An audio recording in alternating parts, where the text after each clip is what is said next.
Hello students, हमने कल introduction part किया था चैप्टर 1 का क्लास 10th मैथ से रिलेटेड रियल नंबर्स। उसमें मैंने आपको रियल नंबर्स के बारे में बताया था और कुछ आपको डेफिनेशन जो थी रिकैप्चुलेट करवाई थी, like natural number, whole number and difference between rational and irrational pi के बारे में भी आपको बताया था। और मैंने डिवीज़न, जो यूक्लिड डिवीज़न लेमा है, उसके बारे में भी बताया था। यूक्लिड डिवीजन लेमा के बारे में एक बार फिर से आपको मैं रिकैप्चुलेट कराती हूँ, क्योंकि आज जो हम एक्सरसाइज करेंगे 1.1 वो आपकी जो है यूक्लिड डिवीजन लेमा से रिलेटेड ही होगी। तो यूक्लिड एक साइंटिस्ट का नाम था स्टूडेंट, ओके। और उसमें हमने डिवीजन लेमा के बारे में पढ़ा था, डिवीजन से रिलेटेड लेमा। लेमा क्या होता है, मैंने आपको बताया था, एक प्रूवन स्टेटमेंट होती है, प्रूव पहले से ऑलरेडी प्रूव होती है, और इसका यूज हम करते हैं किसके लिए, अनदर स्टेटमेंट को प्रूव करने के लिए। जैसे कि ये स्टेटमेंट होती है a is equal to b q plus r, okay. अब आपने देखा होगा कि a कोई पॉजिटिव इंटीजर है, तो ए और बी दो आपके पॉजिटिव इंटीजर है, आपके पास यूनिक इंटीजर्स मिलेंगे क्यू एंड आर, ये भी दोनों पॉजिटिव ही होंगे। यहाँ आर पर क्या कंडीशन लगेगी कि जो आर है ना उसकी वैल्यू ग्रेटर देन और इक्वल टू 0 होगी, बट लेस देन क्या होगी, बी होगी। इसी प्रोसीजर को आपको फॉलो करना है और रिमाइंडर फाइंड करना है। इस एल्गोरिथम का, यूक्लिड डिवीजन जो एल्गोरिथम है, इसका यूज हम HCF फाइंड करने के लिए करते हैं, ओके। किसके लिए करेंगे इसका यूज हम, HCF फाइंड करने के लिए। तो अब HCF से रिलेटेड क्वेश्चन करेंगे हम। वैसे आपने अपनी लोअर क्लासेस में HCF निकालना सीखा होगा, कैसे निकालते थे बच्चों, प्राइम फैक्टराइजेशन मेथड से, पेयर बना के, जो कॉमन पेयर बनते थे उनके निकाल के। जैसे मैं आपको बताती हूँ, देखो सपोज आपको 15 और 20 का HCF निकालना है, तो आप कैसे निकालते थे, 15 के प्राइम फैक्टराइजेशन मेथड से फैक्टर निकाल लेते थे, 3 5 जार 50, 5 1 जार 5। ऐसे 20 में लोवेस्ट प्राइम नंबर से स्टार्ट करते थे 2 से, 2 10 jar 20, 2 5 jar 10 and 5 1 jar 5, okay. तो आपके देखो 15 के क्या फैक्टर बने थे, 3 मल्टीप्लाई बाय 5, और 20 के क्या फैक्टर बने थे, 2 मल्टीप्लाई बाय 2 मल्टीप्लाई बाय 5। फिर आप इसमें पेयरिंग करते थे, देखो इस 5 का एक पेयर बन रहा है जो दोनों में कॉमन होता था, उन्हीं की आप बाद में मल्टीप्लाई करके HCF निकाल देते थे। तो यहाँ पर तो सिर्फ एक ही आपका कॉमन फैक्टर है 5, तो HCF क्या हो जाता था, 5। इस तरह से ये तो आपने मेथड प्रीवियस क्लासेस में सीख लिया होगा, लेकिन यूक्लिड डिवीजन लेमा से कैसे करते हैं बच्चों, आज हम वो सीखेंगे, ठीक है। HCF निकालना, how to find the HCF using Euclid division algorithm. तो पहला क्वेश्चन है आपका, मैं फर्स्ट क्वेश्चन का फर्स्ट पार्ट करा रही हूँ आपको, एक्सरसाइज 1.1 है ये आपकी, ठीक है। तो स्टार्ट करते हैं, 135 एंड 225। तो इसमें बेसिकली करना क्या होगा आपको, सबसे पहले स्मॉलेस्ट नंबर फाइंड करेंगे। इन दोनों में से स्मॉलेस्ट नंबर कौन सा है, 135, ओके। 135 is less than 225। तो पता चल गया कि जो नंबर स्मॉलेस्ट है उसको क्या लेना है, डिवाइजर, और जो नंबर ग्रेटेस्ट है उसको क्या लेना है आपको, डिविडेंड। तो करो इसको सोल्व, 135 को लिखो बाहर और 225 को लिखो अंदर। तो पहले 1 पे चला जाएगा, देखो रिमाइंडर क्या आ गया बच्चों, रिमाइंडर आ गया आपका 90। अभी ये प्रोसेस फिर से कंटिन्यू करेंगे, अब 90 को आपको एज अ डिवाइजर ट्रीट करना है यहाँ, ठीक है। अभी ये प्रोसेस तब तक कंटिन्यू रखना है जब तक रिमाइंडर आपका 0 नहीं आ जाता, ठीक है। After a finite number of steps you will be able to find the HCF, clear. अब 90 जो आ गया, इस 90 को लिख लोगे बाहर एज अ डिवाइजर, और जो ये 135 है ना, जो पहले वाला डिवाइजर था, वो आपका डिविडेंड बन जाएगा। क्या बन जाएगा, डिविडेंड। 90 1 जा 90, क्या रिमाइंडर आ गया बच्चों, ये आ गया आपके पास 45। क्या रिमाइंडर 0 आ गया, नहीं आया। तो अभी भी हमें इसको HCF निकालने वाले स्टेप्स को कंटिन्यू करना है, ठीक है। तो 45 को आप ले लोगे एज अ डिवाइजर बाहर, 90 ट्रीट होगा एज अ डिविडेंड। अब मुझे बताओ, पूरा पूरा चला जाएगा, देखो 45 2 जार 90, आपका रिमाइंडर क्या आ गया, 0 आ गया। कितने स्टेप्स में 0 आए, देखो सबसे पहले हमने 225 को कैसे लिखा, 135 multiply by 1 plus remainder, remainder क्या आया था बच्चों, 90, ठीक है। फिर उसके बाद 90 रिमाइंडर आ गया था। अब 135 को कैसे लिखा हमने, 90 multiply by 1 plus 45, 90 multiply by 1 plus 45, 2 steps में ये हो गया था। उसके बाद 90 को कैसे लिखा हमने, 45 मल्टीप्लाई बाय 2 प्लस 0, देखो रिमाइंडर 0 आ गए। 3 स्टेप्स में आपने फाइनली 0 रिमाइंडर फाइंड कर लिया। तो आपका 3 स्टेप्स में HCF हो गया। ठीक है, तो HCF क्या आ गया आपका finally, HCF is what, HCF is equal to 45। क्या आ गया बच्चों HCF आपका 45। Clear everybody. तो HCF हमने फाइंड कर लिया। अब इसका सेकंड और थर्ड पार्ट हो रहा है, तो मैं आपको सेकंड पार्ट भी करा देती हूँ, बट थर्ड पार्ट आपका होमवर्क रहेगा चिल्ड्रन, क्योंकि आपको भी तो प्रैक्टिस करनी है। जितनी ज़्यादा प्रैक्टिस करोगी कैलकुलेशन इंप्रूव होगी आपकी। ओके, सेकंड पार्ट मैं आपको करा देती हूँ, और थर्ड पार्ट फिर भी अगर आपको लगता है कि नहीं फाइंड हो पा रहा है या फिर डिफ़िकल्टी हो रही है फाइंड करने में, तो कमेंट सेक्शन में बता देना, मैं वो भी करा दूँगी। सेकंड पार्ट है आपका 196 एंड सेकंड नंबर है 38,220। तो अब मुझे बताओ कौन सा स्मॉलर है नंबर, स्मॉलर नंबर फाइंड करते हैं ना बच्चों। यहाँ पर 196 आपका लेस देन होगा किससे, 38,220 से। तो जो नंबर लेस है उसको एज अ डिवाइजर ट्रीट करना है, और जो ग्रेटर है उसको डिविडेंड ट्रीट करना है। 196 को ले लो बाहर। ठीक है, तो आपका 38,220 आ गया एज अ डिविडेंड। अब मुझे बताओ ये कितने पे जाएगा, देखो 382 लेंगे। ठीक है, तो ये जाएगा आपका 3 से करके देखिए, 3 6 जा 18, 3 6 जा 18, 1 कैरी, 3 9 जा 27 प्लस 1 28, 2 कैरी, 3 1 जा 3 पे तो ज़्यादा हो जाएगा बच्चों। तो ये जाएगा आपका 1 जा पे ही जाएगा, 2 पे भी वैल्यू ज़्यादा आ जाएगी, 196 आएगा। ठीक है, 1 जा पे चला जाएगा। तो 12 में 6 गए 6, और यहाँ पर आपका 17 माइनस 9 8 हो गया, 2 माइनस 1 1 हो गया, ऊपर से आप 2 कैरी ले लेना।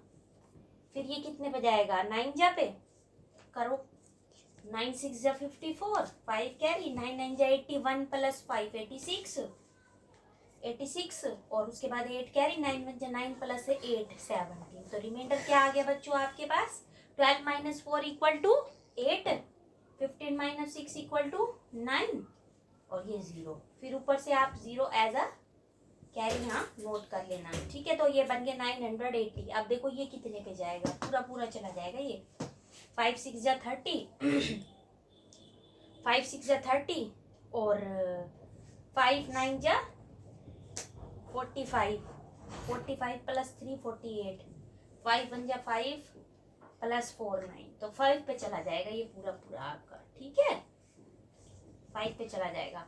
अब हम इस प्रोसेस को यहीं स्टॉप कर देंगे। देखो अगर रिमाइंडर कुछ और होता तो फिर कंटिन्यू करते, उसको रिमाइंडर को एज अ डिवाइजर ट्रीट करते और इसको ले लेते अंदर एज अ डिविडेंड। बट आपका तो यहाँ पर सिंपल डिवीजन की तरह ही सोल्व हो गया ये क्वेश्चन। ठीक है, अब मुझे बताओ बच्चों आपका HCF क्या होगा। HCF होगा आपका 196। This is your required HCF। तो 1 स्टेप में ही आपका आंसर आ गया यहाँ पर 196। HCF क्या हो गया 196। अब इसको लिखोगे कैसे कि जो ये 38,220 था, इसको मैंने कैसे लिखा, 196 मल्टीप्लाई बाय 195 प्लस रिमाइंडर क्या आ गया हमारा 0। तो इस फॉर्म में हमने लिख लिया, A is equal to BQ plus R। Okay, A की वैल्यू ये हो गई 38,220, B की वैल्यू 196 है, Q की 195, और R आपका 0 हो गया यहाँ पर। थर्ड पार्ट आपका होमवर्क है। ठीक है बच्चों, थर्ड पार्ट में आपका होमवर्क में डाल देती हूँ, अब ये खुद से ट्राई करना घर पे। थर्ड पार्ट है बच्चों 867 एंड 255, इनका HCF फाइंड करना है। अब देखो भाई एक पार्ट तो बच्चों तुम्हें खुद से करना ही पड़ेगा, ये आपका होमवर्क है। अब मैं कराती हूँ next question, question number 2। Okay, चलो क्वेश्चन नंबर 2 देखो। क्वेश्चन 2 क्या कहता है, क्वेश्चन 2 है show that any positive odd integer, कोई भी जो पॉजिटिव ओड इंटीजर होगा ना, पॉजिटिव ओड इंटीजर वो किस फॉर्म में होगा, वो आपका होगा positive odd integer 6Q plus 1 या तो इस फॉर्म में होगा, या फिर 6q+3 की फॉर्म में होगा, या फिर 6q+5 की फॉर्म में होगा। यही 3 पॉसिबिलिटीज हो सकती हैं किसी भी पॉजिटिव ऑड इंटीजर के लिए। ठीक है, ये हमें प्रूव करना है, शो करना है। ठीक है, कैसे करेंगे? क्यू है क्या यहाँ पर? Where q is some integer, q is some integer, positive integer है कोई आपका क्यू। तो करना कैसे? अब आप याद करो, रिकैप्चुलेट करो। डिवीजन एल्गोरिथम में जो डिवीजन लेमा पढ़ा था ना हमने, उसमें क्या पढ़ा था याद है? A is equal to b q plus r. अब मुझे बताओ यहाँ पर क्यू की बी की वैल्यू आपको 6 नजर नहीं आ रही है? आ रही है ना? अगर हम कंपेयर करके देखें इसको, तो बी की वैल्यू हमारे पास 6 है, क्यू एज इट इज, और आर की वैल्यू है यहाँ पर 5। ठीक है।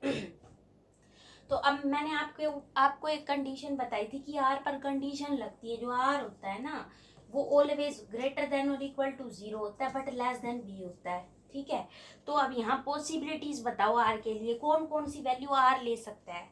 तो बताओ मुझे। 0 भी ले सकता है, 1 भी ले सकता है। तो यहाँ लिखना पड़ेगा आपको। ठीक है, क्या लिखोगे? आर कैन टेक वैल्यूज, क्या क्या ले सकता है वैल्यूज बच्चों?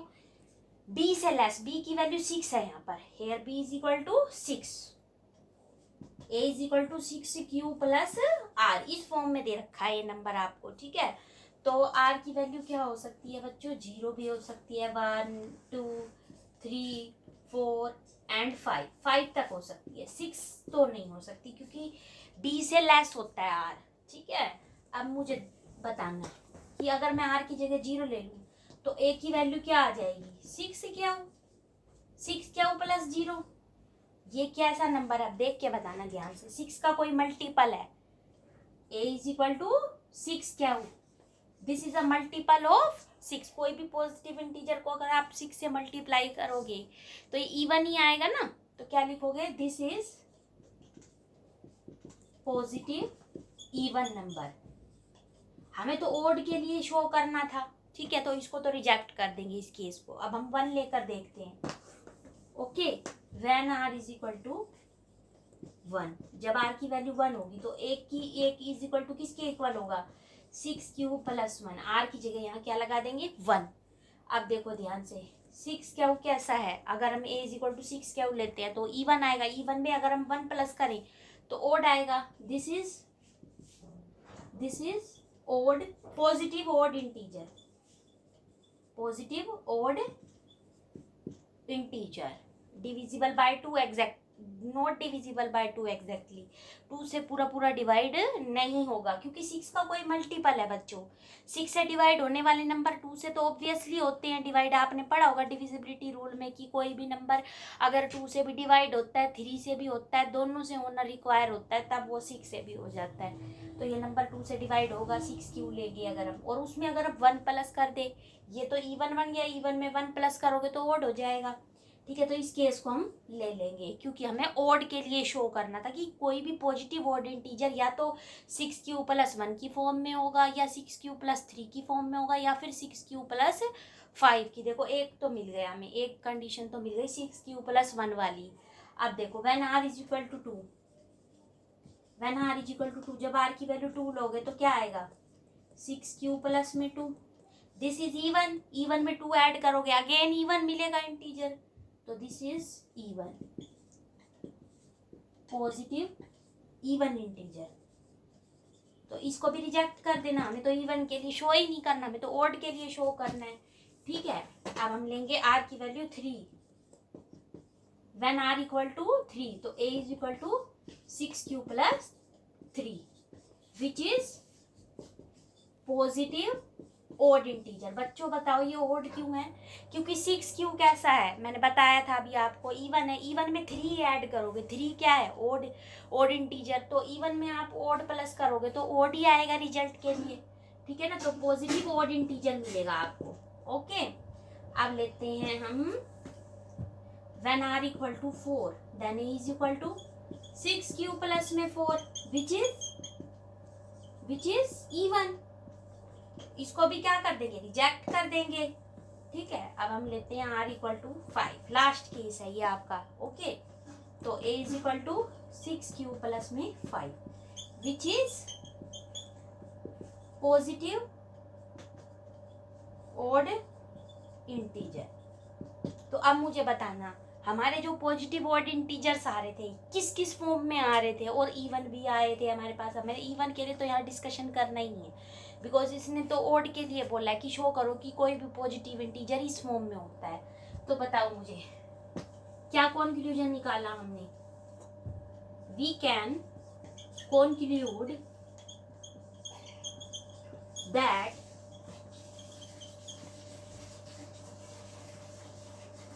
any positive odd